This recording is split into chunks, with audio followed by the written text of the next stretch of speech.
弟兄姐妹，我们再过5分钟，我们就要开始做礼拜了。让我们安静等候，预备我们自己来到上帝的面前，预备好我们自己来等候主耶稣基督的降生。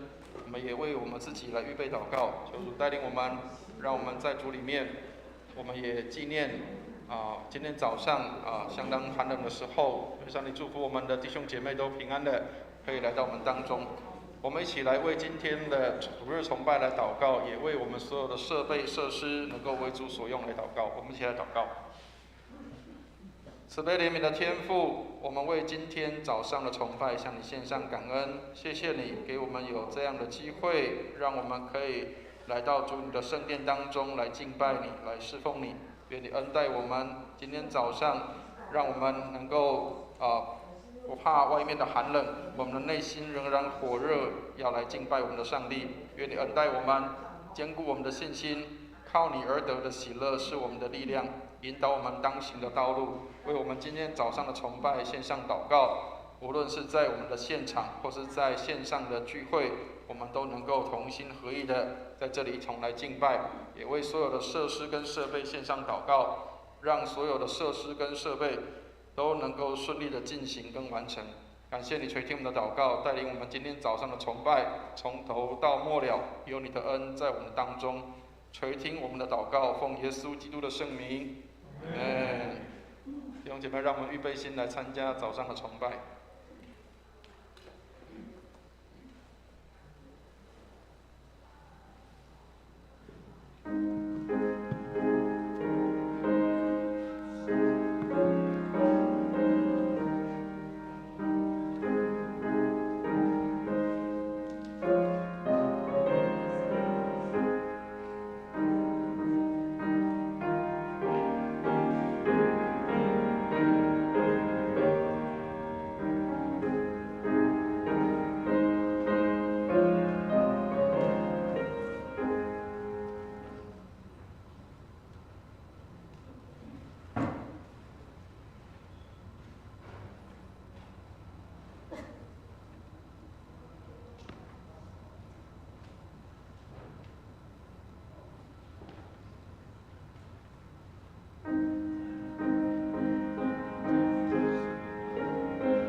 在圣殿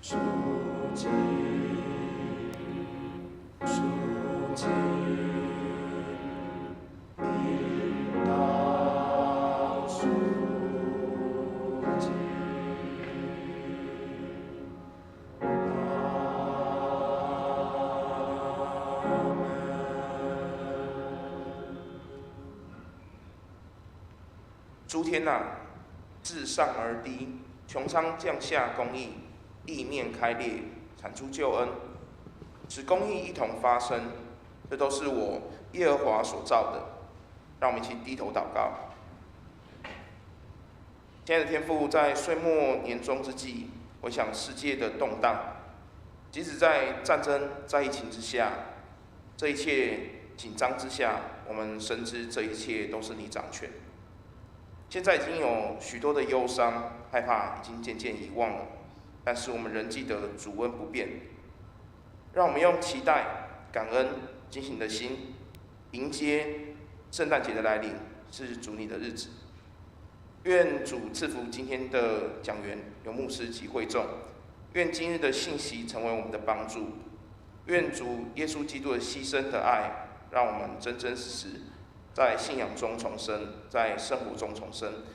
谢谢主，我们将祷告奉主耶稣基督的名求，阿们。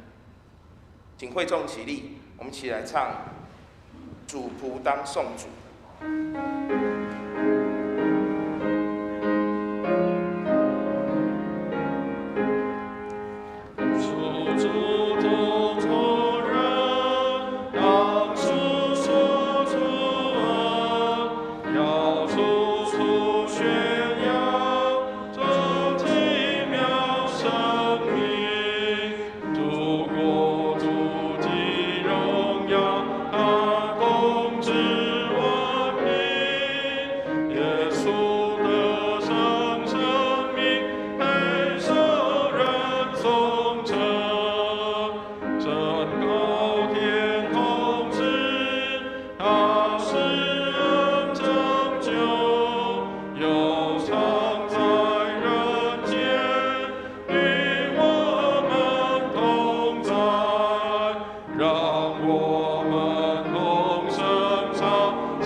诵使徒圣经。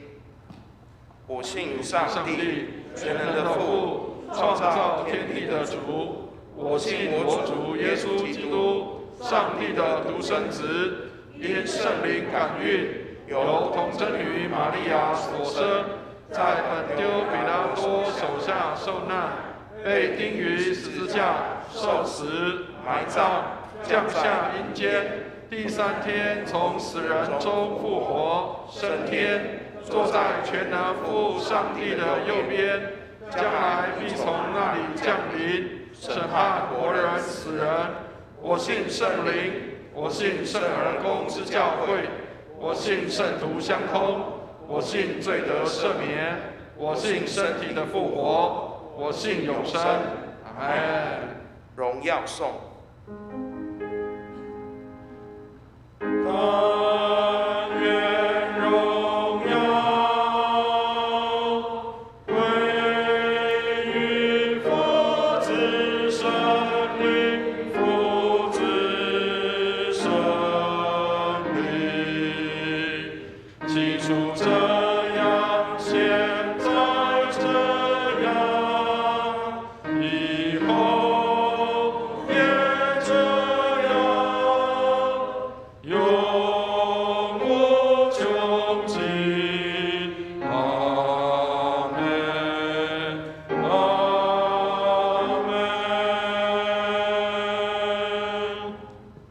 众请坐。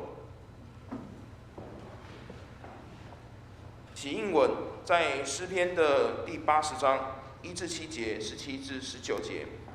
那大家可以看投影片，让我念白色经文，跟会众请念黄色的回应经文。诗篇第80章1到7节、17到19节。领约瑟如羊群之以色列的牧者啊，求你留心听。坐在二基路伯上的啊，求你发出光来。在以法莲、便雅悯、马拿西前面，你是展你的大能来救我们。上帝啊，求你使我们回转，使你的脸发光，我们便要得救。耶和华万民之上帝啊，你向你百姓的祷告发怒，要到几时呢？你眼泪当食物给他们吃，又多量出眼泪给他们喝。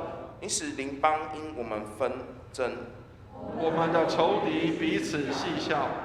万军之上帝啊，求你使我们回转，使你的脸发光，我们便要得救。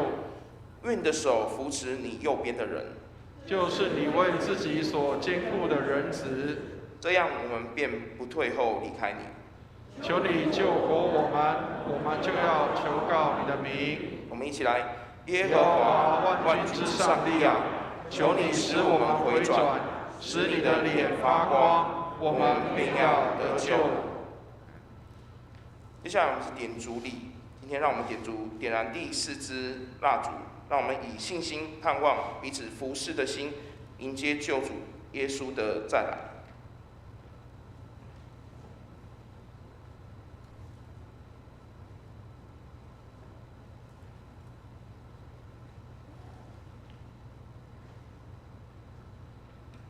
公祷，让我们一起为中南半岛国家辽国祷告，让基督信仰能够进入他们的生活当中，国家百姓能更认识基督信仰祷告。让我们为台湾卫理公会北2教区教会祷告，恩友堂的郑文威牧师为教会充足，教会在当地更加得人，传道同工身心灵健康祷告。让我们为台湾行政首长及各级官员祷告，求上帝赐予智慧聪明给执政掌权者，赐福给台湾人民。让我们为台湾儿童及青少年能够受到完善的知识教育及美好的品格教育造就祷告。让我们为台湾第一线防疫工作的医护人员、军警人员祷告，愿主赐福他们平安，工作顺利。让我们一起用同诵主祷文。我们在天上的父，愿人都尊你的名为圣。愿你的国降临。愿你的旨意行在地上，如同行在天上。我们日用的饮食，今日赐给我们，免我们的债，如同我们免了人的债。不叫我们遇见试探，救我们脱离凶恶。因为国度、权柄、荣耀，全是你的，直到永远。阿们。让我们请蔡家庆弟兄为我们攻读今天的经课。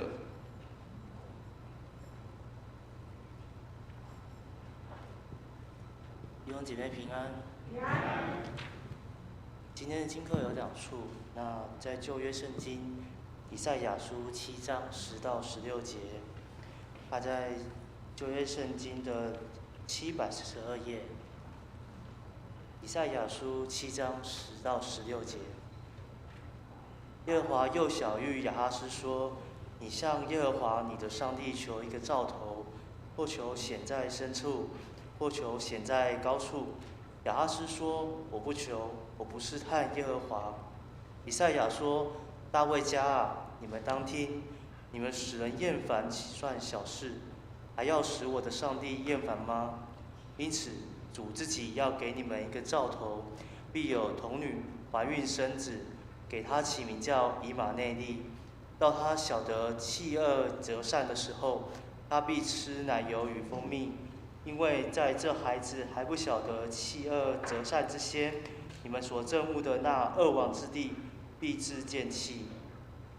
第二处经课是在罗马书1章1到7节，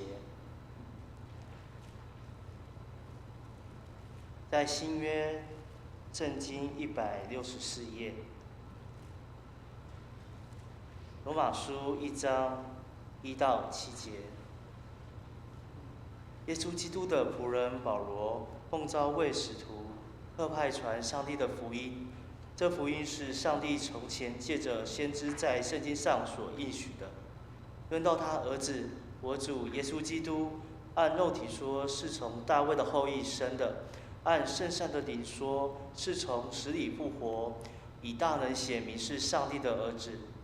我们从前受了恩惠，并使徒的职分，在万国之中，叫他为他的名幸福真道，其中也有你们这蒙召属耶稣基督的人。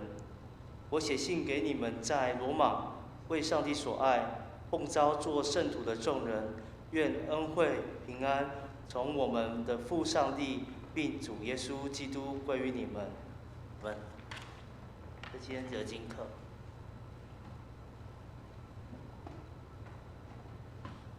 接下来由我攻读约翰福音1章1到3节14节，在行约的第100页。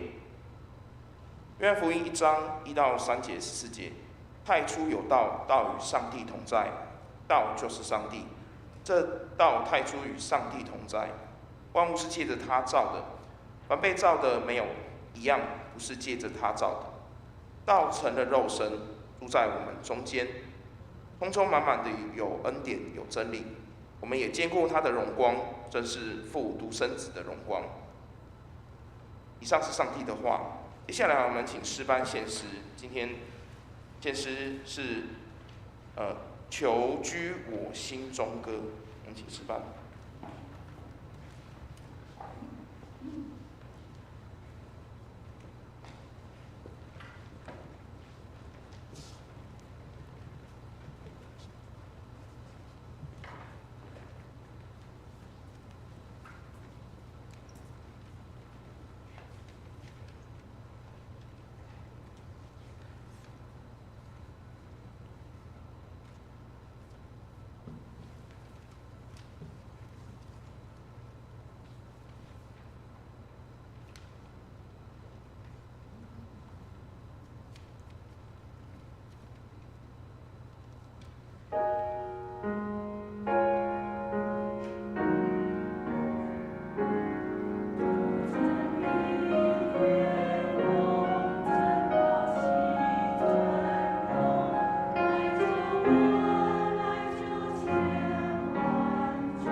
谢谢诗班美妙的歌声，愿美好的歌声荣耀主，也安慰我们的心灵。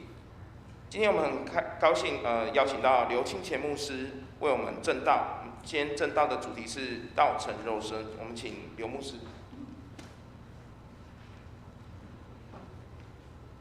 今天是待降节将临期的第4周，我相信过去1个礼拜过去1个月，我们都用恭敬虔诚的心在预备历经了希望、信心、喜乐之后，在第4周，我们共同来思考，在耶稣基督的降生中，如何呈现上帝对我们的爱。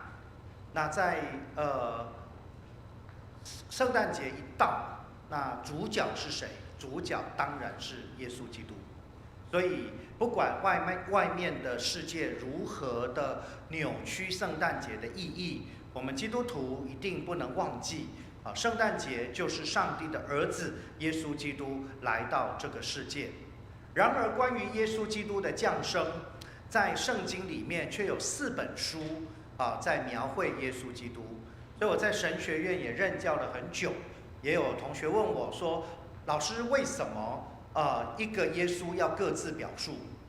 要马太、马可、路加、福音4本书？”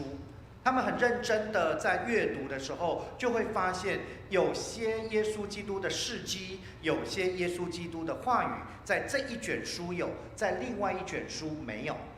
那在这个故事一发生，例如巴底买的事件，在马可福音是耶稣基督出耶利哥的时候发生的，在路加福音却是耶稣进耶利哥的时候发生的。所以到底是出耶利哥还是进耶利哥？在那个路加福音，耶稣最后进耶路撒冷的时候洁净圣殿。那么在约翰福音却是在耶稣一开始出来工作，行了迦拿的婚宴的神迹之后，他就进耶路撒冷，就洁净圣殿。到底洁净圣殿是耶稣初期的工作，还是末期的工作？这些将来即将做牧师的这一群神学生，他们认真的阅读之后，会生发出许多的问题。然而，这不是今天的重点。今天的重点是要帮助我们一起来思考，为什么一个耶稣需要马太、马可、路加、约翰来表达？那是因为这4卷福音书面对的是4种人，他也把耶稣描绘成4种不一样的人。首先，当我们看马太福音，一开始就是亚伯拉罕的后裔，大卫的子孙，耶稣基督的家谱。所以要说明耶稣基督血统纯正，一脉从亚伯拉罕以降，再来他有王家血脉，是大卫的子孙，也应验了早期先知所要讲的，被在大卫家要兴起一个后来的掌权者那所以耶稣基督就是这样的人，所以他是属于皇家血脉，至少他父亲肉身父亲是整个皇族的后裔。然而天使也说，你要给他起名叫以马内利你要给他起名叫耶稣，因为他要将自己的百姓从罪恶中救出来。只有君王可以称人民为他的百姓，所以耶稣基督是以君王之姿降生在这个世界。所以那3位智者从遥远的东方夜观星象，知道救主降生，他们千里迢迢来到耶路撒冷的时候，他发出的问题是：生来做犹太人的王的人在哪里？出生做犹太人的王的人在哪里？所以呢，他认定耶稣基督是犹太人的王，所以最后在伯利恒找到耶稣的时候，他就进了那个房子，然后就跪拜在耶稣的面前，献上黄金、乳香、没药。所以这是当时候最尊贵，献给王的最尊贵的贡品。所以马太福音一开始，耶稣基督就是以王的身份降生，到最后他被钉上十字架的时候，十字架上钉了一个牌子，上面写的是犹太人的王。他以王的身份降生，以王的身份离世。后来我们见证他为万王之王、万主之主。所以马太福音要向我们宣告一件事：你在这个世上的君王，在这世上的贵族，你自认为你的身份比别人更高级，你自认为你的血统比别人更尊贵，像这一群人，你们应该来到耶稣基督面前下拜。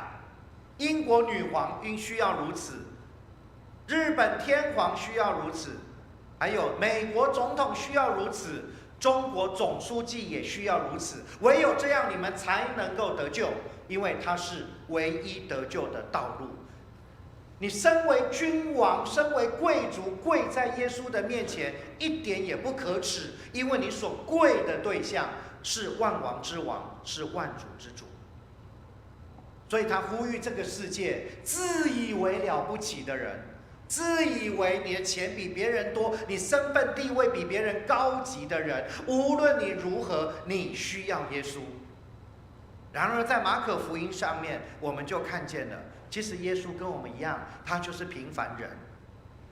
马可福音是一部给平凡人的福音，所以在马可福音的耶稣身上看见自己的影子。耶稣是一个殷勤工作的人，他非常殷勤的工作。你可以看见马可福音不跟你多说耶稣基督上帝的儿子福音的起头，他告诉你时候已经到了，日期已经满了，神的国近了，你要悔改信耶稣。而耶稣从第1章到第16章马不停蹄，从这里到这里，次日再次日再次日，不断的到处行走，在短短的时间内，他要做完他的所有的事工。跟我们一样，明天早上起来，不管天气有多冷，你就得8点钟以前打卡。我们不能够太怜悯自己，否则我们就没有工作。有赚有钱，没赚都没钱啊！你要想有一种叫做钱多事少离家近，位高权重责任轻的工作吗？那我劝你，较早困靠面，吃较歹较袂丢工。不可能有这样子的工作啊！每一个工作都充满了压力。所以耶稣是一个普通人，我们也是普通人。耶稣不是翘脚啉水酒啉茶看报纸，吃好杯杯叫我推穿我水水游山玩水的人，他非常辛勤的要在3年之内完成他所有的工。因此，我们作为耶稣基督的追随者，其实在马可福音上面，我们看见了我们自己的生活，我也必须如此。我要非常殷勤的工作，才可以让我的家人得到温饱。我必须扛得起那个压力跟重担，我才有能够在这个困难的环境中间，因着我的一技之长而占有一席之地。到了路加福音，我们就发现路加福音是一部给边缘人的福音。如果我们今天向人传福音，我建议你一定要让他看路加福音。路加福音是有一群可怜的人、卑微的人、卑微可怜人的福音，所以耶稣基督的形象就很特别。他的母亲跟他的父亲住在拿撒勒，是一个别人看不起眼的一个城市一个乡村。竟然不是在耶路撒冷，不是在耶利哥，不是在台北、在高雄这种首善之区，竟然是在很卑微的拿撒勒拣选他上帝的儿子的肉身父亲跟母亲。拿撒勒。再来，当他们要到伯利恒去报名上册的时候，没有客店，没有地方，只好住在马房里。耶稣基督出生了，没有一张舒适的床，被放在马槽里。他就是卑微，卑微再卑微。第一个知道消息的是在旷野卑微的牧羊人。所以耶稣一出生就是极为的卑微，他的身份跟马太福音的身份完全不一样。所以如果要演戏要么你就演马太的耶稣，要么就演路加的耶稣。但是我们现在都乱演乱演，就是天使报完佳音之后，那个牧羊人来看耶稣，没多久3个博士就来了这是2个完全不同的形象。所以耶稣基督当他出道的时候，他诵读的那一段经文在以赛亚书：主的灵在我身上，因为他用膏我，叫我传福音给贫穷人。所以马太福音，在路加福音一路下来，你可以看见，在人的眼中最卑微的人，在耶稣基督的眼中都极为尊贵。2个人上圣殿去祷告，那么这个有一个是法利赛人，一个是税吏。那这个卑微的税吏惭愧到连举目望天都不敢，在那边捶胸顿足说：“主啊，求你开恩可怜我这个罪人。”耶稣说，在上帝的眼中，这个税吏他是一个义人。当许多人上圣殿去奉献的时候，大家奉献金、奉献银，在耶稣心目中，奉献最多的是那个奉献2个小钱的寡妇。所以我们就可以看到，不管你在这个世界是如何的卑微，如何的边缘，如何的是你只是一个 nobody， 完全不受重视，但是耶稣基督是这些人的救主。所以耶稣基督是那个尊贵荣耀者的救主，是我们这些平凡人、凡夫俗子的救主，是那一些极为卑微、可怜、边缘人的救主。然后今天这段经文，是约翰福音。约翰福音是给谁？给知识分子的福音。他是给那一群硕士、博士但是括号论文没有抄袭的这些硕士、博士很有学问的人的福音。很多人以为他读到博士有什么了不起？你才一个博士而已啊！人家读了3个博士，也在耶稣的面前跪下，不是吗？那3博士，对不对？但是我们现在看到了一堆。包括我的学校有什么院长啊，什么长，知道我是牧师，他也告诉我说，他的太太跟他的孩子都有去教会，很虔诚。然后我说，那你呢？他说他们走他们的，我走我的。我说，你将来死后一定会妻离子散，家破人亡，他们在天国，而你就下地狱我就跟他讲说，读博士不是要自以为了不起，然后你就在那边拒绝上帝。太初有道，道与上帝同在。在希腊的系统里面，道 logos 它就是真理，追求真理。所以经过中世纪的大学的脉络里面，我们追求真理有等级。然后呢，初级的真理学士，接下来硕士，接下来博士。一个追求真理、更了解真理、更明白真理的人，理应更加的谦卑。但是呢，事实上我们却看到许许多多人自以为有知识和有真理之后，就放弃了真理的源头。这位上帝就是真理。耶稣说：“我就是道路、真理、生命。”一个追求真理的人，跪在真理源头的耶稣基督的面前，有什么好可耻的？所以呢，第4部福音书要向我们揭示的是，这一位基督，这一位救主，是所有那一些很有学问的人的救主。所以马太、马可、路加、约翰要向这个世界宣告，耶稣基督是所有人的救主。然而，马太、马可、路加我们比较好理解，不管是尊贵荣耀，或者是卑微，或者是平凡。但是第4部福音书的耶稣基督就有一点耐人寻味。第4部福音书让我们知道说，太初有道，道与上帝同在，道就是上帝，这道太初与上帝同在。世界是借着他造的，凡被造的没有一样不是借着他造的。那什么是道？什么是道？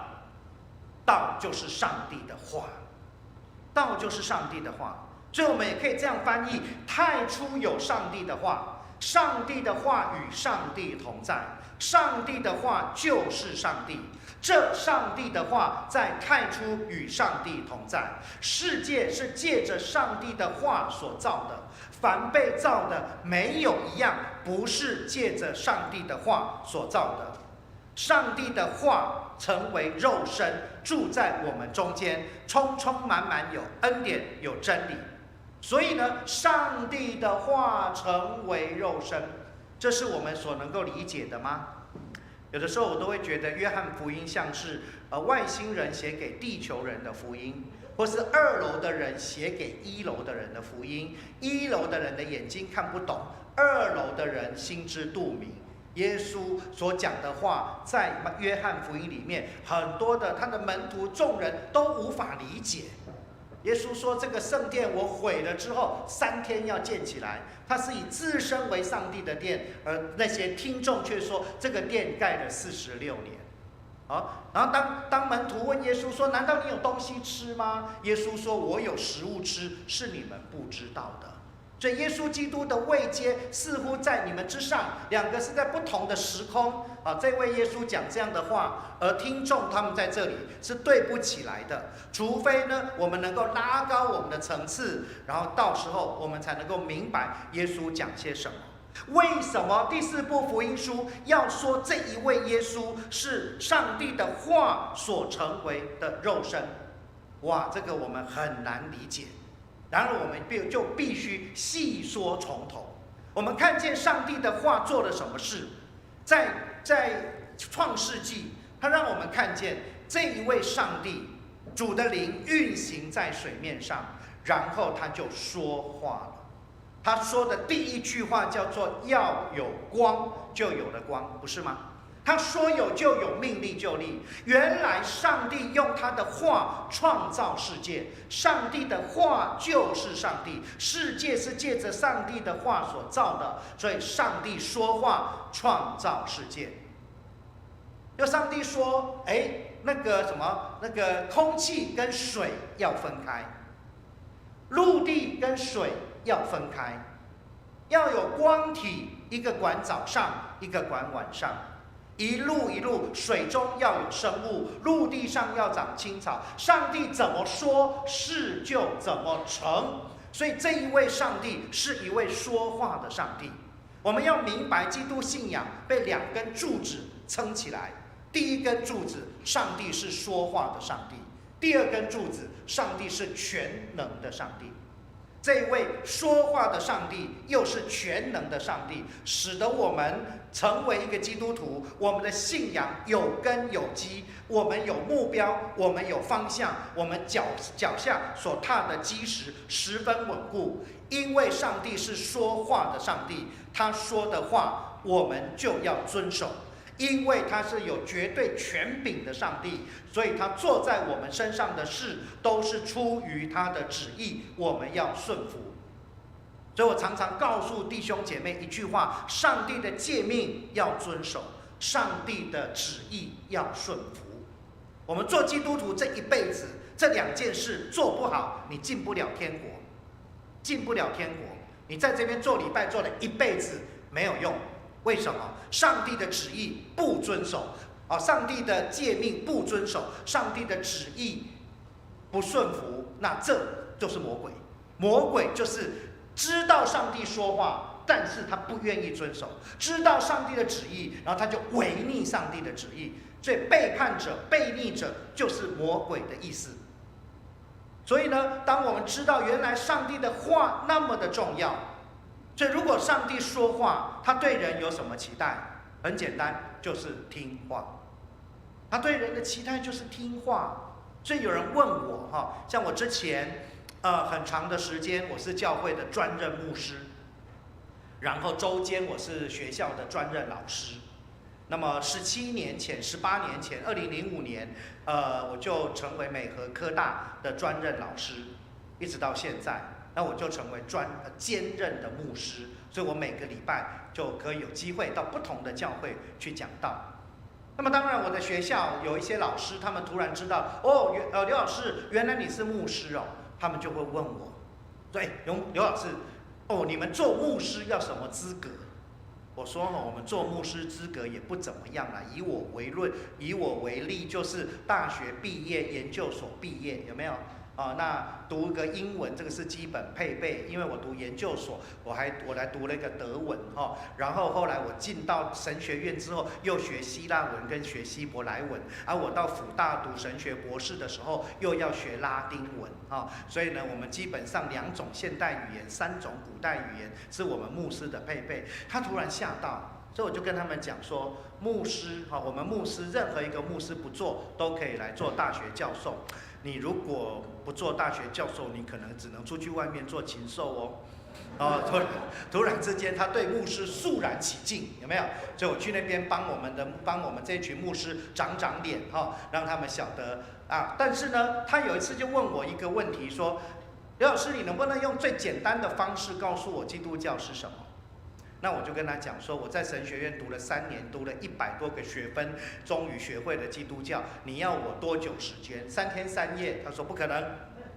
对不对？那我就说如果30个小时如何？他也说很难啊。那我说3小时呢？哎呀，看能不能更短一点。那我就说30分钟。他说好。如果30分钟，我还是很难讲。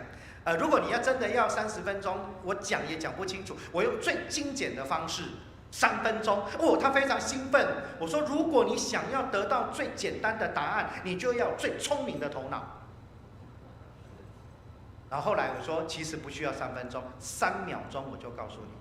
他说真的还假的？我说如果我讲快一点，1秒就结束，你就要知道什么叫做基督教。那所以我就告诉他他说好，那你告诉我。我说基督教很简单，上帝说话，人听话，3秒。讲快一点呢，上帝说话，人听话，1秒结束。上帝说话，人听话，请问他听得懂吗？他听不懂。我就说，如果你听不懂，我就从创世纪讲到启示录给你听，因为从创世纪开始一直到启示录，我说基督教非常重视上帝的话语，所以我们手上有一本什么？圣经，对不对？圣经。所以呢，我们尊上帝为圣，他是神圣者，他是至圣者，所以做礼拜就是在神圣的时间进入神圣的空间，敬拜神圣的上帝。所以牧师在台上讲的是圣经。刚才我们的诗班，我们在长老会叫做献歌队、圣歌队，我们吟唱的是圣诗，吃的是圣餐，执行的是圣礼，从头到尾，包括音乐必须是圣乐。所以不要用世俗的音乐拿来赞美上帝，拿来在教会里面弹奏。你必须这个圣乐，只要是为了上帝颂赞上帝的圣乐，弹出来就能够穿透我们每一个弟兄姐妹的灵魂，因为那是神圣。整个礼拜从头到尾就是神圣，所以这是神圣的上帝。我们手上有一本的是叫做圣经，而牧师在台上要传的叫做圣道。不是自己的白日梦。有的牧师会说：“各位弟兄姐妹，我昨天晚上做了一个梦，神在梦中告诉我什么什么。”如果你有哪一个牧师是这样的话，你立刻起立转身就走。为什么？我是要来听上帝的话的，我不是要听你说梦话的。转身就走。所以任何一位牧师，他只能在台上传讲上帝的话，而上帝的话来自圣经，透过圣经让人认识上帝，让人更加的敬畏上帝、爱上帝，而乐意服侍上帝，这才是对的。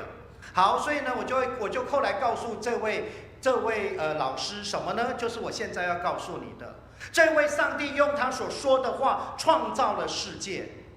他造了人之后也对人说话，他只要他对人说话，就是神圣的命令。他的命令很简单，园中的果子你都可以吃，只有分别善恶树的果子你不能吃，你吃的那日必死。很可惜，亚当夏娃就吃了，但是有没有死？没有，所以表示上帝说谎，不是吗？当然上帝没有说谎，为什么？因为上帝眼中的死跟世人眼中的死不一样。世人眼中的死是两眼一闭，两腿一伸，三尺六尺，盖棺论定，送上山头，入土为安，此人死矣。但是对上帝而言，当你听了我的话，照着我的话去做，我们保有和谐的关系，所以你是活人。当你违逆了我的话，不听我的话，我跟你的关系就断绝，我们跟上帝的关系断绝，从上帝的眼中就是死人。所以在亚当里，我们都死了，如同这些花。这些花很漂亮，我问你，那是活的还是死的？看起来是活的，实际是死的，因为它已经从花丛中剪断了。所以它的寿命大概到礼拜3，也许到礼拜4、礼拜5，咱台湾话讲，伊就冷去啊。所以我们的老师，插花的老师，要在礼拜6重新拿漂亮的花来。他的年日是3到6日，而我们的年日是70岁，若是强壮可到80岁。所以我们看起来是活人，但从上帝的眼中看是死人。因为我们因着罪，我们跟上帝的关系隔绝了、断绝了，所以是上帝眼中的死人。所以后来才会有说，当我们信的耶稣，就是出死入生。信耶稣使我们从死人变成活人，信耶稣使我们这群原本跟上帝的关系是断掉的，现在重新接起来，这是唯一的神迹。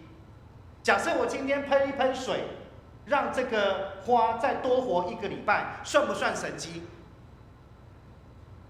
今天医生动个手术，让这个人多活1、2年，算不算神迹？这些都不是。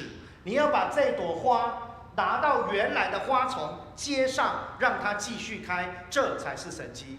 把我们带到上帝的面前，我们有限的生命跟这一位永恒的上帝连起来，这才是神迹。所以真正的神迹只有一个：上帝的儿子成为人的儿子，使我们这一群人的儿子成为上帝的儿子，这是世间唯一的神迹。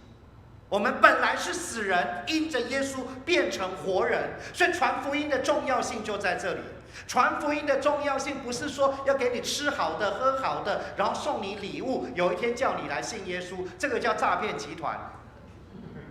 真正是信耶稣，是要让他知道你在上帝的眼中是个死人，如今为你开了一条活路，就是上帝的儿子为我们死在十字架上。所以我们就踏着耶稣基督的血路，然后我们来到上帝的面前。所以亚当夏娃因为违逆上帝的命令，所以他们失败了，他们成为上帝眼中的死人。他的儿子叫做该隐跟亚伯，而该隐也不听上帝的话，不愿意接受上帝的裁定，他要亚伯，他不要该隐。该隐应该主啊，求你开恩可怜我这个罪人，我愿意在你面前悔改。不是一见小灯手起，然后就把他的弟弟给杀了。所以这就是罪。一直下来，我们看见在挪亚的时代，听话的挪亚得以存活，不听话的所有人全部都死。基督教就是上帝说话人听话，听话你就得到福分，不听话你的刑罚就到。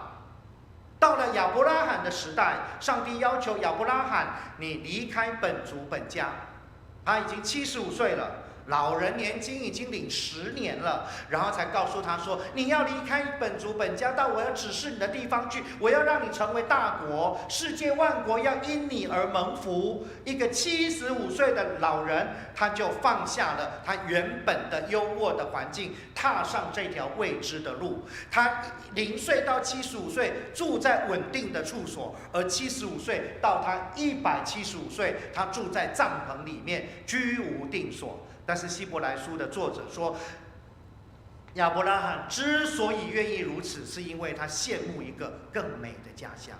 各位，你羡慕吗？还是还在想说要在美术馆附近买房子呢？难道你不知道上面的房子比美术馆不知道尊贵多少吗？我们渴慕那永恒的，我们就会轻看这世俗的，因为这一切都会过去。28岁的人，有一天你会82岁，说不定还活不到82嘞，对不对？所以我们的青春总会像小鸟一样就不回来了。然而这一切都过去的时候，上帝的话永远不过去。好了，亚伯拉罕顺服，果然成为多国之父。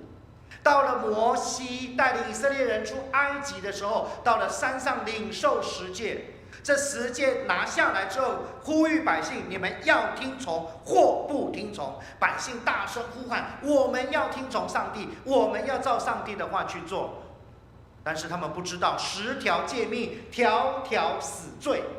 谁干犯安息日，就看不到明天的太阳。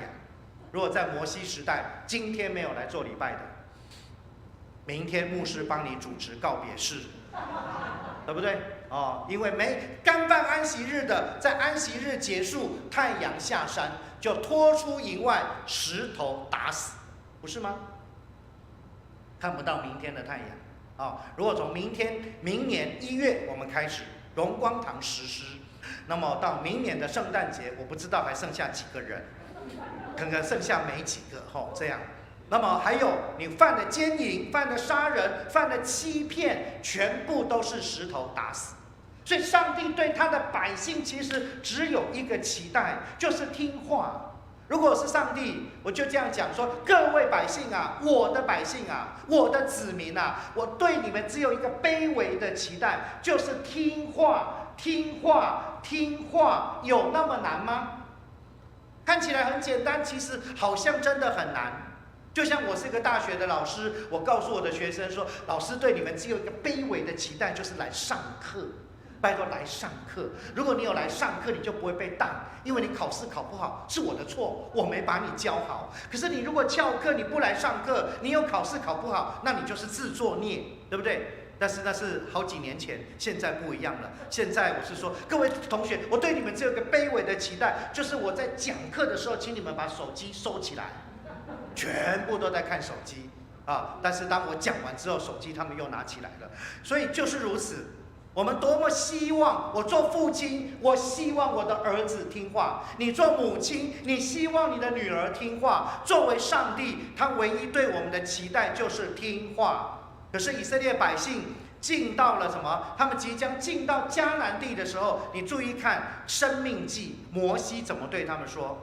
摩西好几个地方对他们说：我如今我呼天唤地告诉你们，你们过去河那边之后，要谨守遵行耶和华你们的上帝透过我对你们颁布的一切典章律令诫命法则。你们不仅要听，要遵行，还要教导你们的孩子如此行。如果是，上帝就赐福给你们，按时降春雨，降秋雨，使你们的牲口能够生殖许多，让你们在耶和华所赐你们为业之地得以昌盛。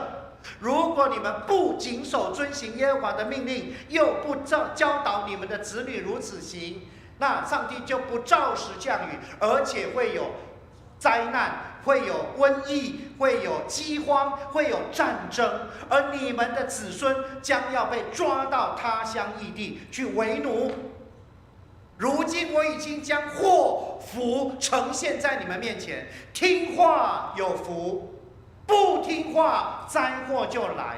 所以告诉他们说，如果你们听话，出也蒙福，入也蒙福，到城市到乡间都蒙福。如果你们不听话，出也有灾祸，入也有灾祸，时时刻刻都有灾祸。所以其实从以色列的历史里面，我们就是看到上帝对他的百姓所期待的就是听话。请问当他们进到迦南地，有没有听话？没有。不听话，米甸人就来打，非利士人就来打，迦南人就来打，然后他们就哀悲救物救命哦，兄弟啊！上帝就为他们预备士师，士师就带领他们打赢了之后，没多久，他们又行耶和华看为恶的事，一直到当他们开始有君王以后，上帝就设立一种人，叫做先知。先知就是上帝的代言人。上帝的代言人就是先知，上帝不直接对人说话，透过他的代言人。所以第一位先知就是撒母耳。所以当你还记不记得在这个撒母耳记上15章，当上帝命令扫罗去攻击亚玛力人，因为亚玛力人从上到下通通是罪恶，所有的人全部杀死，所有的牲口全部灭绝。结果他留下亚玛力王亚甲，因为他知道如果抓住他，我可以透过他去恐吓其他的民族，为我得到一些益处。那就留下了几头非常肥美的牛跟羊，想要就这么肥杀了，可惜呀，可惜。结果这件事上帝知道，非常愤怒。所以扫罗既然厌弃我的话语，厌弃我的命令，我也厌弃他做王。就请撒母耳去告诉他，撒母耳非常愤怒的告诉他，然后就跟他讲一句名言，我们都知道：听命胜于献祭。上帝，你要献这些给上帝吗？上帝对你只有一个期待，就是听话、听命胜于献祭。所以，上帝对以色列人都是如此。任何一个王行事为人违逆上帝的命令，先知就来了。包括大卫王犯了那么严重的错误，先知拿单就来指责他。当以色列百姓任意妄为的时候，先知就出来了。可是当先知出来，以色列人有听吗？没有听，所以最后国家灭亡，不是吗？所以我作为一个牧师，我在台上讲道，有的时候我在台上讲的嘴角转坡，大粒瓜细粒瓜。可是弟兄，我讲得很用力，弟兄姐妹好像听得很仔细。1、2个礼拜过后，一点反应都没有，一点改变都没有。我说主啊，我不是对牛弹琴吗？我这样有什么用呢？对不对？我觉得后来我读先知书，我就觉得主啊，求你饶恕我，我不应该对你发怨言，因为我没有比以赛亚伟大，我没有比耶利米伟大，我没有比阿摩斯伟大，我没有比弥迦伟大，我没有比这些先知伟大。这些先知苦口婆心，聚力万钧，传达上帝的话，以色列百姓照样不听啊。那我这个 nobody， 我在台上讲到，底下人不听，刚好而已，有没有？我的心就得到很大很大的安慰啊！但是任务完成，那就好了啊！当我今天讲完到任务完成，下了台，挥挥衣袖，不带走一片云彩，我就悄悄的来，我也悄悄的走，爱听不听，爱做不做，随你便。先知悲惨的死去，没有人听他。但是他要传讲上帝的话，他在上帝面前是一个忠心的仆人，并不在于有多少人听他的话，而只在于他有没有忠诚传出上帝的话。所以当敬拜非常澎湃的年代，阿摩斯怎么说？让你唱歌的声音远离我，我不悦纳你们的燔祭，不悦纳你们的严肃祭。惟愿公平如大水滚滚，使公义如江河滔滔。弥迦说：“他说世人啊，耶和华已经指示你何为善，只要你行公义、好怜悯、存谦卑的心，与上帝同行。”而阿摩斯最后也语重心长说：“你们饥饿非因无饼，你们口渴非因无水，乃是因为你们不听上帝的话。”所以这一位上帝把他的仆人差遣下去，向他们宣告，而百姓还是不听。最后，上帝就撤心了。撤心了，国语很难讲这个字，国语叫做伤心、痛心、死心、灰心，这4个加起来就是台语的撤心。所以这位上帝撤心之后，他就说：“既然你们不听，我也不讲。”所以400年之久，没有一言一语。果然，他们知道他们饥饿非因无饼，他们口渴非因无水。各位亲爱的弟兄姐妹，你手上有这本圣经，你多久没有读了？现在做礼拜根本不用带，因为上面会弄出来。多久没有读圣经了？汲汲营营追求财富，财富有一天会过去；汲汲营营追求自己的美貌，美貌有一天过去。你努力追求的一切都会过去，而耶稣说，这世界的一切都会过去，只有我的话永远不过去。上帝的话是永远长存的。所以像我现在这个50多岁的年纪，头发斑白，我知道我再活没多久了。那年纪比我更大的，你应该知道，我讲不瓦固啊。所以对我们来讲，什么是真正重要的？就是上帝的话。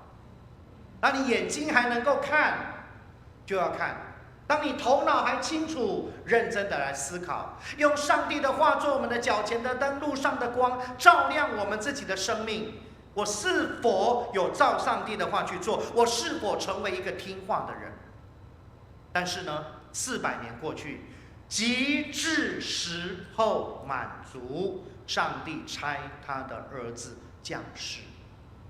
所以这位上帝最后的绝招，我来模拟一下上帝。我差遣我的仆人把十诫给你们，你们不听；我差遣我的众先知去提醒你们遵守命令，你们不听。好，现在我出最后一招，我让我的话成为肉身，到你们中间去，亲自对你们讲，看你们听或不听。耶稣之后不需要先知了，因为先知是上帝的代言人。如今上帝的话亲自来到世界，所以道成了肉身。所以圣诞节具体的意义就是上帝的话语成为肉身，住在我们中间。圣诞节要表达的意义是，上帝透过耶稣告诉我们，这次你们再不听话，你们就完蛋了；再不听话，你们就死定了。因为耶稣基督来，他就是上帝的话。当在变相山上面，耶稣变相的时候，云彩遮住他们，有声音从云彩出来说：“这是我的爱子，你们要听他。这是我的爱子，你们要听他。”所以在四福音里面不断的呈现这样的信息。马太福音第8、第5章、第6章、第7章叫登山宝训，而登山宝训的总结论就在马太福音的第7章的最后面。它的结论是，耶稣讲完话了，凡听我这话又照着去行的，就是一个聪明人把房子盖在磐石上；听我这话不照着去行的，就是一个愚昧的人把房子盖在沙土上。他告诉我们，最后耶稣基督讲完这些话，他的期待只有一个：听话。各位亲爱的弟兄姐妹，如果耶稣基督的降生要向我们传递的信息是我们罪得赦免 ，and then 罪得赦免为什么会有罪？因为不听话。而罪得赦免更重要的是听话。所以马太福音最后一章大使命怎么说？天上地下所有的权柄都赐给我了，所以你们要去，使万民做我的门徒，奉父子圣灵的名给他们施洗。凡我所吩咐你们的，都教训他们遵守，我就常与你们同在，直到世界的末了。所以耶稣基督就是上帝的话成为肉身，他向我们说明天国之道。他告诉你，手扶着犁向后看的人不能进天国；人若不回转向小孩子的方式，不能进天国；人若不重生，就不能看见上帝的国，就不能进入上帝的国。耶稣基督实实在在的告诉我们天国之道，那我们就应该谦卑的聆听。然后耶稣说，这世界一切都会过去，只有我的话不过去。耶稣也说，父不审判人，把审判的权柄交给子，子就是耶稣，耶稣就是上帝的话，也就是最后上帝要用他的话审判全地。于是结论出来了，上帝用他的话创造世界，用他的话约束他的百姓，用他的话救赎人类，用他的话审判全地。所以耶稣说，我是阿尔法，我是欧米伽。耶稣是上帝的话，世界的起头上帝的话，世界的结尾上帝的话， From the beginning to the end 都是上帝的话。如今上帝的话在我们手上。我们为什么需要蔡牧师？因为他要在台上讲上帝的话。所以一个合神心意的教会，牧者正确理解上帝的话，忠心传讲上帝的话，信徒清楚聆听上帝的话，切实遵行上帝的话。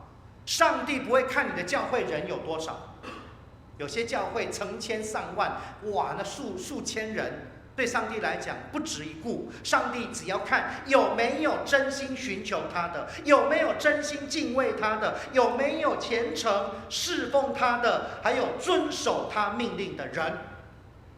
所以如果我们的牧者正确理解忠心传讲，这个忠心的传讲意味着，如果上帝的话是两刃的利剑，就没有理由从牧师的嘴巴出来变成破铜烂铁。我不久前在圣光神学院讲道，我对那些传道人说，现在很多牧师都要讲很 safe 的道，很安全的道，没有什么争议的道，讨人喜欢听的道。先知岂可讨人喜欢？先知就是上帝看为善，他就看为善；上帝看为恶，他就看为恶。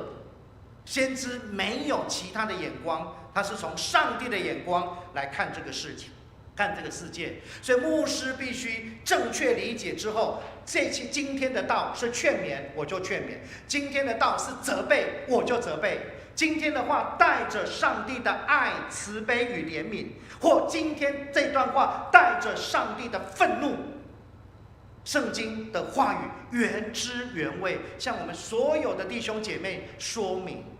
所以我常讲说，如果你们什么时候听到牧师在台上愤怒的讲道的时候，你们要感谢上帝，主啊，谢谢你给我们这么有 guts 的牧师。为什么？因为他告诉我们，让我们这群迷路的人会回到正途。因为上帝只看牧者有没有忠诚传讲，还有信徒你有没有清楚聆听，你回去之后有没有切实遵行以上帝的话为核心的教会，就是合神心意的教会，有一天面对上帝的审判。所以基督教为什么就是上帝说话，人听话？而圣诞节的意义也在于此，让我们知道，原来透过耶稣的降生，上帝要向我们表明，如今他的话已经来了，而已经让我们知道了，接下来我们要照着做，或不照着做。过去的一年，我们也许眼光只看着整个外在世界的惊涛骇浪，起起落落，又经过轰轰闹闹的选举。未来一年，台湾也一定会在选举的氛围之中。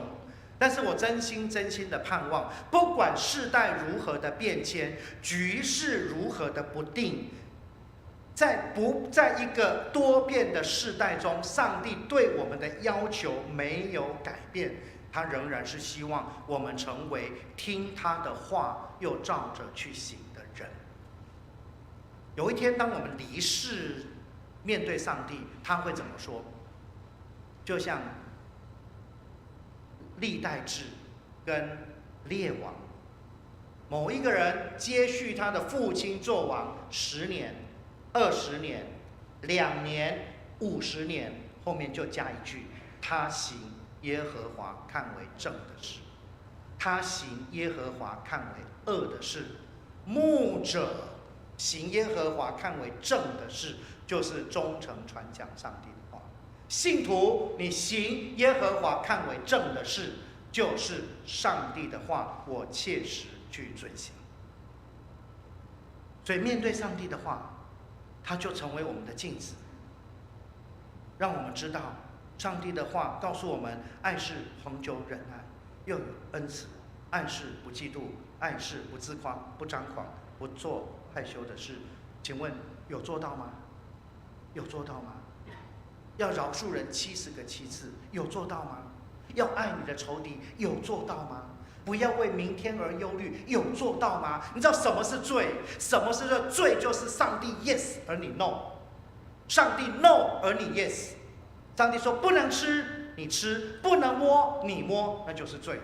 另外一方面，上帝要我们做的，你要谦卑，不谦卑你就有罪；你要有信心，不要疑惑，你只要没信心而疑惑，那就是罪。圣诞节，我们要透过耶稣基督的降生，看见上帝对我们的爱，并没有因着我们的悖逆而消失，而透过耶稣的降生，让看见他的爱降临在我们身上。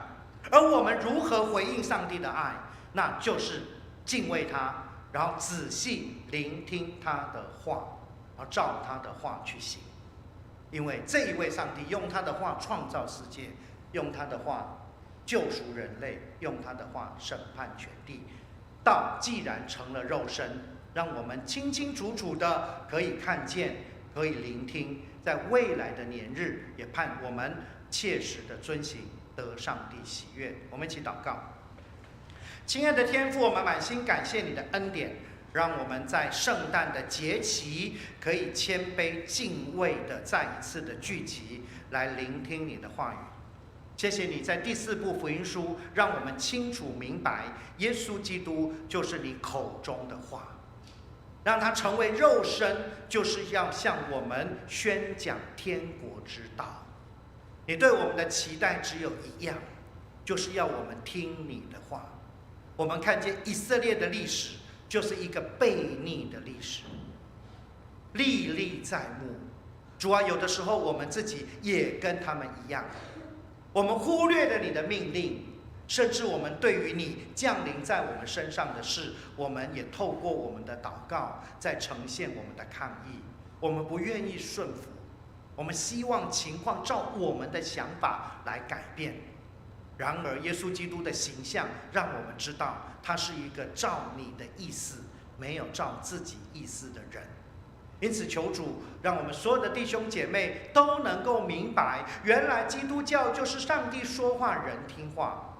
如果上帝是一位全能的上帝，也是一位说话的上帝，上帝的诫命我们要遵守，上帝的旨意我们要顺服。当我们如此的降服在你的面前，也切切实实尊你为大，遵行你的命令，我们就可以在你面前成为一个蒙福的人，得你的祝福，得你的引导，在我们一生一世的岁月。过去的1年，我们在你面前恭敬地承认我们的错误，也承认我们的罪恶。但是我们盼望在新的1年，主你的话就做我们脚前的灯跟路上的光，时时刻刻引导我们，也修正我们，让我们从心思意念到言语行为，在未来新的1年都能够合你的心意，得你的喜悦。祷告奉耶稣基督的名，阿门。谢谢刘牧师非常激励人心的正道，让我们预备的不只是温馨的圣诞节，而是非常震撼的圣诞节。让我们一起希望每位弟兄都能够记得神的话，做神喜悦的事情。记得神的话的第一步，我们来一起背诵。今天约翰福音第1章14节，让我们一起背诵2次。请住在我们中间，充充满满的有恩典，有真理。我们也见过他的荣光，正是复独生子的荣光。约翰福音1章14节，再一次，道成了肉身，住在我们中间，充充满满的有恩典，有真理。我们也见过他的荣光，正是复独生子的荣光。约翰福音1章14节。接下来我们回应诗歌，唱新灵粮诗选永不改变。我们请会众一起起立。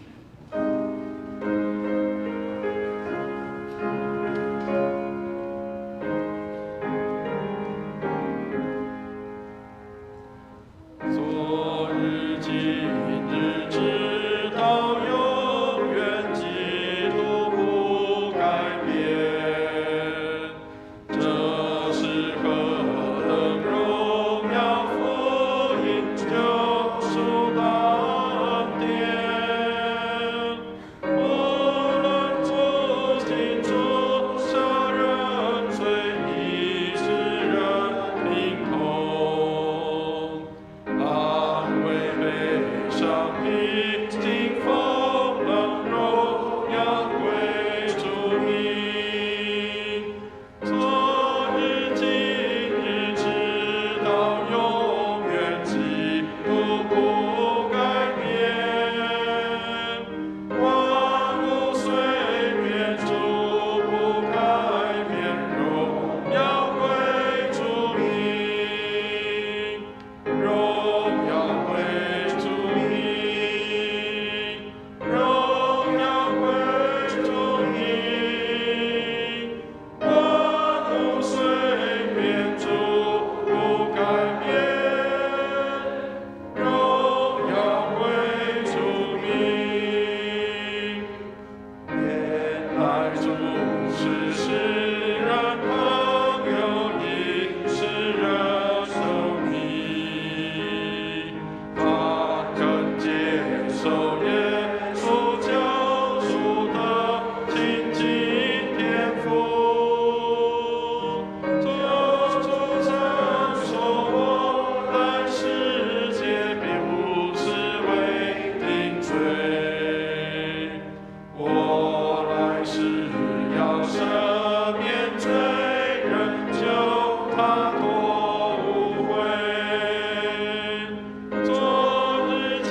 随便主不改变，荣耀归主名。昨日今日直到永远，基督不改变。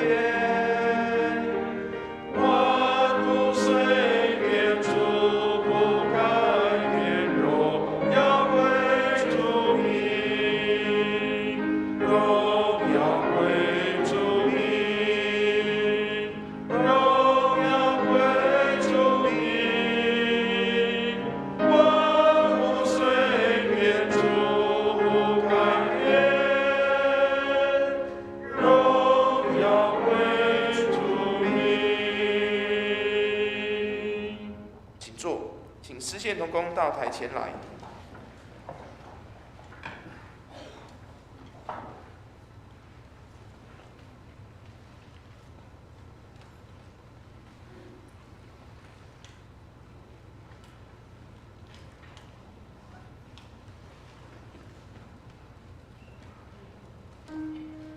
我们起来低头做个奉献祷告。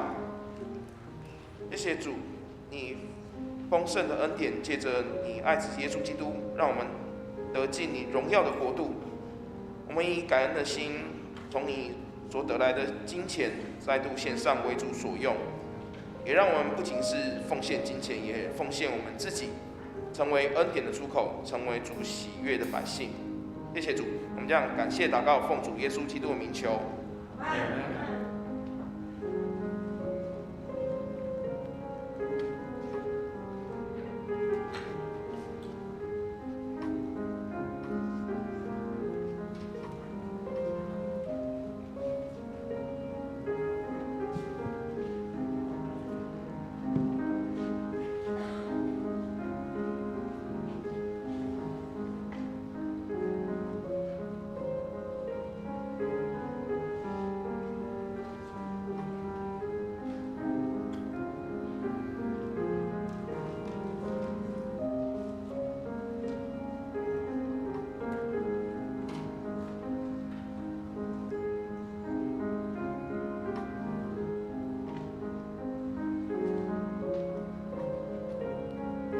会众请起立，让我们唱向主献唱歌。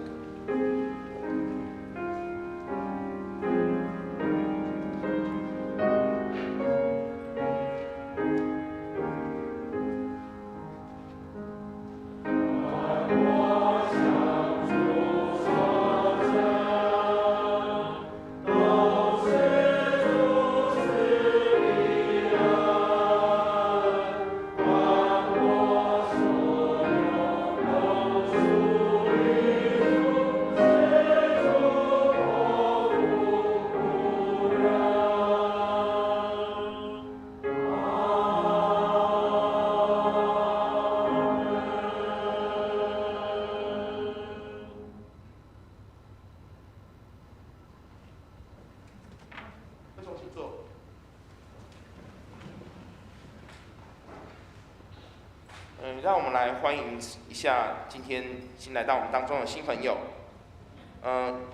苏淑清姐妹，你好，你好，这是林启丽，你好，这是传台书的朋友，今天第一次到我们当中，我们一次欢迎，永远欢迎。现在让我们一起来唱，我们成为一家人，让等下来互相拱手问安，谢谢。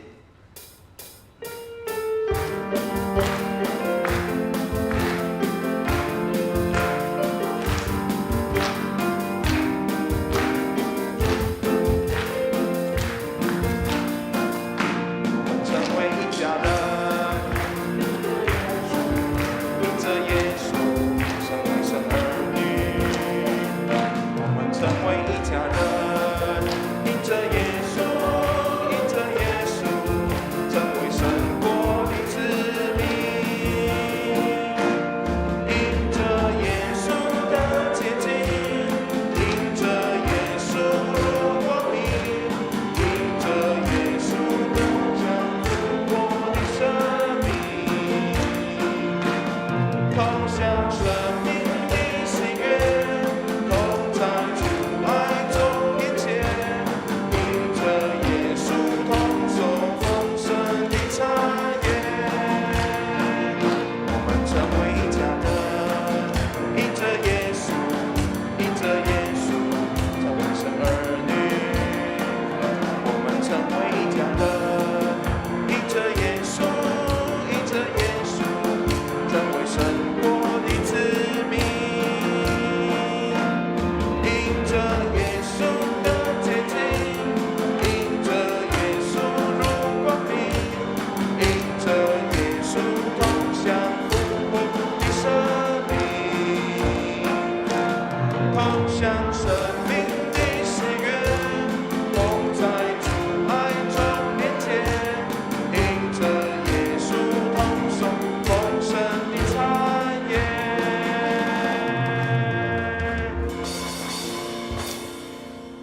兄姐妹请坐。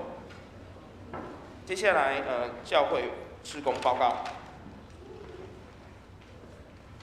本周为降临期第4主日，我们已经点燃紫色蜡烛，请为教会进入仁爱主日预备心祷告。也欢迎参加主日的新朋友，愿上帝赐福给你。我们再一次感谢刘牧师来到我们当中，为我们证道。那今天主日之后，下午2点也将安排圣诞节的排演，请相关的同工留步参加。今天举办第2次圣经会考，实体报名的会友填完试题考卷之后，请凭卷到办公室领取奖品。线上的会友也请于月底抽空至线上会考的会友也请于月底抽空到办公室领取。教会在12月24号晚上7点，那星期六晚上7点举办圣诞晚会。那么12月25号为圣诞主日及受洗转入礼拜，欢迎大家邀请新朋友参加。当周的12月22号星期四晚上查经祷告会也合并于12月24号的晚会举办。那么教会在2023年的年历为马太年，年度目标为荣光之家健康教会，期待我们高雄荣光堂成为健康的教会，有健康的成长。成人主日学在本季的课程今日结束，请持续使用这个每日研经聆听上帝的话语。我们还为制服艺人课程在12月也陆续要准备结业感恩，请为圣诞晚会成果展现顺利祷告。再来是卫理神学院的延伸班释经学课程年底即将结束，请为学生学习顺利祷告。在卫理公会70天的祷告手册采登记制，可以于这个会后自由领取及奉献，请洽这个办公室的同工。本周12月18到24号研经释义阅读进度是以帖后第3章第6节至约翰一书的第3章第24节，请大家注意进度。在2023年的1月到3月的这个服事表已经张贴在公布栏了，这是草稿。如果有问题的，请就是跟办公室联络来排定移动这个人员。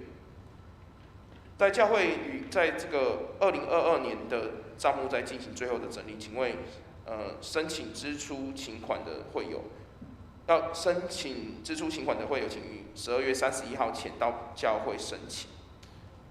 因着这个接下来疫情环节，教会每周四的祷告会，2023年都将与这个实体跟线上要并行。主日崇拜及这个台语堂、国语堂都还是以实体跟线上都持续会线上以直播进行。请弟兄姐妹如果身体状况不佳的话，尽量以线上崇拜为主。那么教会在2023年的月历分送1家1份，请弟兄姐妹记得领取。再来是明年度的一些重要事项，就是1月1号是立约主日，1月22号年节主日，国语堂、台语堂都合并聚会，那时间是早上10点，请大家注意这个时间。接下来肢体消息，麻烦大家在祷告中去纪念肢体软弱的弟兄姐妹。以上，请问牧师。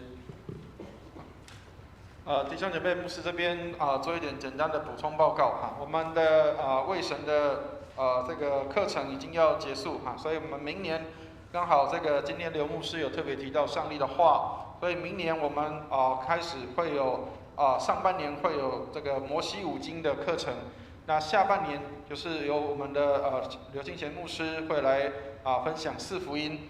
今天也提到4福音，所以如果弟兄姐妹如果有意愿愿意来更多领受上帝的话语，那我们可以在周间或者是我们的这个安排的课程的时间，可以来报名跟上课。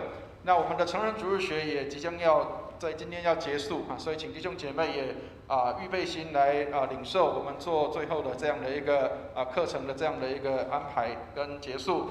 那最后我们要跟大家报告，就是今年年底之前，因为我们有一个重要的这个圣诞节的活动，所以24号的晚上，我们的圣诞晚会邀请弟兄姐妹来，除了你来参加，也请你能够邀请你的新朋友，或者是你的要邀请的人、邀请的福音朋友，能够来教会参加我们的圣诞晚会。那我们在1楼的地方或是我们的招待桌的地方，有这样的一张邀请卡片是一个小小张的邀请卡。那但是这是我们自己的教会的年轻人设计的然后还有而且是我们的这个教会的弟兄这个自己的工厂去印制的，所以全程都是一致，都是我们自己的内部的这个客制化，为我们的教会的晚会。所以请大家要拿着这个卡片，邀请你的福音朋友来参加我们的圣诞晚会。那假设如果你说我不知道我要送给谁的话，在礼拜4的晚上，12月22号的晚上，我们虽然祷告会合并在24号举行，但是我们晚上会有在我们的门口的那个小平台的地方，我们会有这个叫做小型敬拜团的在那里的演唱跟演出。那我们会透过这个时间，我们也可以发送这个小卡片。那期待我们可以邀请更多新朋友可以来参加。除了圣诞晚会，我们还有圣诞主日，也是我们的教会里面重要的时刻，让弟兄姐妹可以来领受上帝丰盛的恩典。特别我们要见证，在这一天有几位弟兄姐妹他们要受洗跟转入，那我们也为他们来向上帝献上感恩。那明年开始1月1号，我们就是立约礼拜，也请我们弟兄姐妹预备好心。我们的卫理公会在一年的开始的第1周叫做立约礼拜，我们重新跟上帝有立约的关系。或许我们今年做不到什么事情，或者是没有办法能够达到标准，但是没有关系，上帝仍然给我们有再一次的机会，所以把握让我们可以有再一次的机会跟上帝有美好的立约。所以1月1号请我们预备好我们跟上帝有立约的时刻。同样那一天也会有几位弟兄姐妹他们要受洗跟转入，那我们也为这样来感谢上帝感恩所以说愿上帝祝福我们，让我们开始能够预备好要解封之后的一个预备，让我们更多来得人，能够更多得着属上帝的子民能够回到上帝的家里面来，愿上帝来祝福我们。会众请起立，我们唱3-1颂。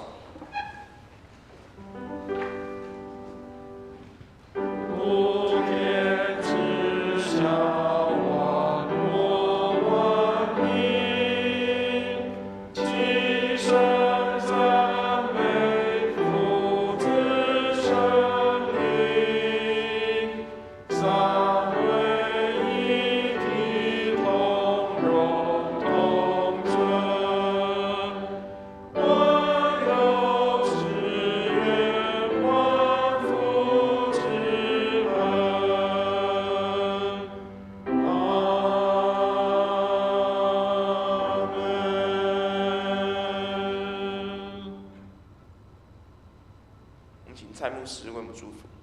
弟兄姐妹，我们预备心来领受上帝的祝福。慈悲怜悯的天父，愿你将恩典从天上倾倒下来，祝福我们的弟兄姐妹，让我们成为传福音、报好信息的人。我们的脚中都何等的佳美！愿你恩待我们，坚固我们的信心。靠你而得的喜乐是我们的力量。恩待我们弟兄姐妹工作、家庭生活一切蒙恩。愿我主耶稣基督的恩惠、天父上帝的慈爱、圣灵的感动与交通，常与我们众人同在，从今时直到永永远远。阿们。阿们颂。